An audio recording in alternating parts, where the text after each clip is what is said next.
के drone Europe की सीमाओं को चुनौती दे रहे हैं और पोलैंड की सरकार कह रही है हालात द्वितीय विश्व युद्ध के बाद सबसे खतरनाक है।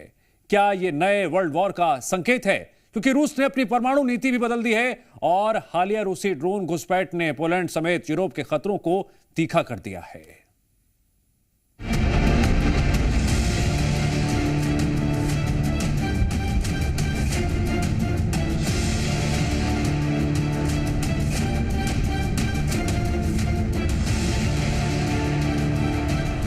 रूसी ड्रोन्स ने कैसे ली नाटो की परीक्षा?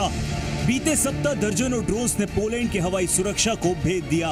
ताकतवर ड्रोन्स ने पोलैंड के साथ यूरोप और नाटो की ही नींद उड़ा दी। कुछ को नाटो और पोलिश वायु रक्षा ने इंटरसेप्ट किया, लेकिन कुछ ड्रोन्स ने पोलैंड को जख्म दे ही दिए। पोलैंड ने इसे जानबूझकर किया गया उल्लंघन और एक बड़ी चुनौती बताया है और उसने जल्द ही सुरक्षा के साथ कूटनीतिक चैनल भी सक्रिय कर दिए हैं। लेकिन यह पहली बार था जब रूस के ड्रोन्स और नाटो की आमने सामने पहली भिड़ंत हुई है। अब सवाल यह है कि रूसी ड्रोन्स आखिर पोलैंड में क्या करने आए थे? कई विशेषज्ञों का मानना है कि रूसी ड्रोन्स नाटो की ताकत परखने के लिए दागे गए थे।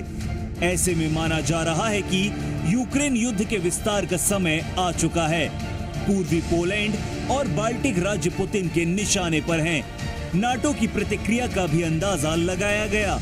कुछ रिपोर्ट्स में दावा किया जा रहा है कि ड्रोन्स के मलबे से स्थानीय सिम कार्ड बरामद हुए हैं, जो इस बात का संकेत देता है कि ड्रोन स्थानीय नेटवर्क से लिंक किए जा रहे थे ताकि सटीक गाइडेंस और कवर मिल सके। ऐसे में पोलैंड में रूस की सबसे बड़ी कार्रवाई मानी जा रही है। रूस के खिलाफ क्या कदम उठाएगा नाटो?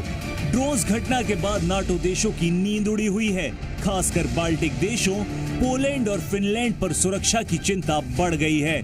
कुछ सहयोगियों ने एयर डिफेंस और जल्द प्रतिक्रिया के प्रस्ताव तेज किए हैं, जबकि संयुक्त राष्ट्र में भी इस मामले पर आपात बैठक बुलाने की रिपोर्ट्स आई हैं। नाटो ने आर्टिकल 4 पर विचार विमर्श कर लिया है। इसके बाद इसे उकसावे की रणनीति मानी गई, यानी ये घटना सशस्त्र हमले को परिभाषित नहीं करती।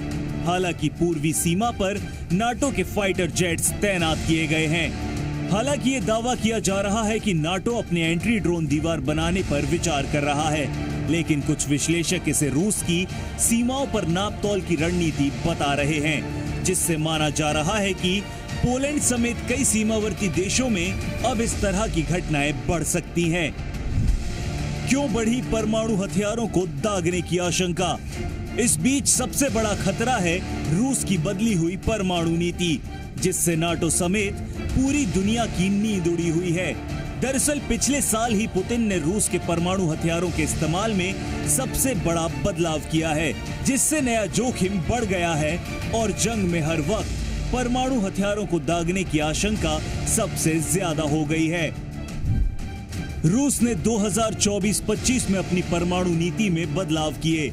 किसी भी विदेशी हमले को रूस की संप्रभु अखंडता पर हमला माना जाएगा। इसका जवाब सीधे परमाणु हथियारों से दिया जाएगा। रूस की परमाणु नीति में साफ साफ लिखा था कि अगर रूस पर विध्वंसक खतरा या हमला हुआ तो उस स्थिति में परमाणु हथियारों का इस्तेमाल किया जाएगा। लेकिन अब इसे संप्रभु अखंडता में बदल दिया गया है। बेलारूस की सीमा से यूरोप पर कैसे बढ़ा खतरा? यह बदलाव निश्चित रूप से नाटो के लिए एक चिंता का विषय है, खासकर तब जब ड्रोन और सीमा पार के हमलों की घटनाओं का दायरा बढ़ रहा हो।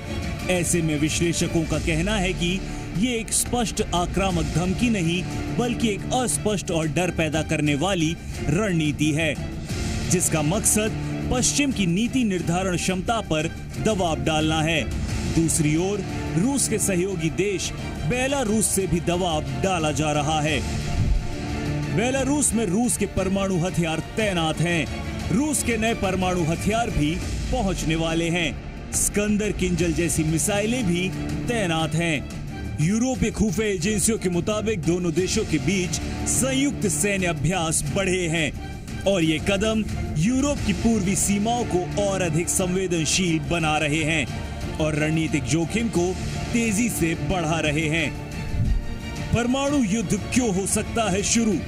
सैन्य हथियारों के साथ साथ साइबर हमले भी बढ़ रहे हैं। ब्रिटेन की रिपोर्ट बताती है कि पिछले वर्षों में यूरोप पर साइबर हमले हुए, जिसमें इंटरनेट, जीपीएस की सेवाओं में दिक्कत का सामना करना पड़ा।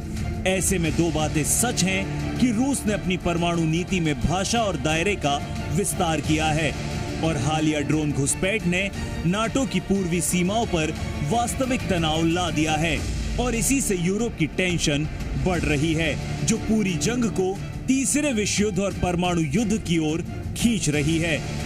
ब्यूरो रिपोर्ट, जी मीडिया।